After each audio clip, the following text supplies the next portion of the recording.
Brent Porcio, TopVelocity.net. We're going to do an Olympic lifting analysis here of pitcher David. Pair him up with Matty Rogers. All right, so coming out of the lift, we can see, I would say your back is definitely more tilted forward. If you look at your back angle to parallel to the floor, and her back angle to parallel to the floor. Yours is about 5 degrees higher. And then specifically when we get to the knees, if we get to the knees here, I would say maybe not, but if we look at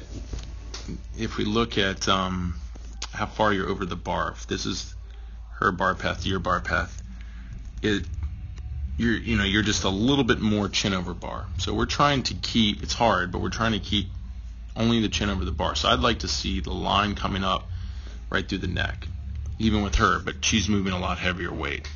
The heavier weight is going to make your butt want to go up. You're trying to keep that down because when you get to your knees, it's going to be hard to get your trunk up because you're leaning so far forward.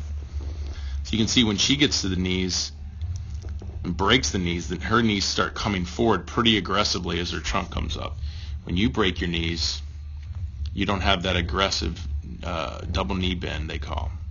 So watch the difference when you break your knees to when she breaks her knees. Look at her knees thrust forward, okay, right here, and we don't see any of that activity with you. So you're just really pulling all up here.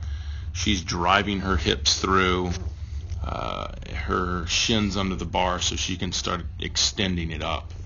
You're just pulling your back and pulling your arms a little bit. So you really need to make sure when you break your knees, you really start to get your hips under the bar by driving your knees forward. I mean, it's not really the best to drive your knees forward. The goal is really just to keep flexion in the knees as you bring your trunk up. And in that act of keeping flexion in the knees as you bring your trunk up, pushes your knees forward and puts your hips under the bar. Well, we have to, it's like a scoop. We really have to make a pretty aggressive movement to bring the trunk up, keep the hips down, knees flex, and brings those shins right under the bar. And then from there you can extend. So your extension is going off very little too. Like when your bar gets vertical, there's no flexion here. You're already even coming up on your toes. When it's when her trunk gets vertical, look at all the flexion she has. So now she can really jump and drive the bar, which she does really well. Okay, you see that full extension right there. We don't see that. We don't see that from you. We see full extension. We just don't see it in that trunk back position. And the reason the trunk needs to be back into this position is because that bar path has to come up and down. So if we keep our trunks over that bar path, we're never going to get that bar to keep coming up. It's going to want to actually start going forward.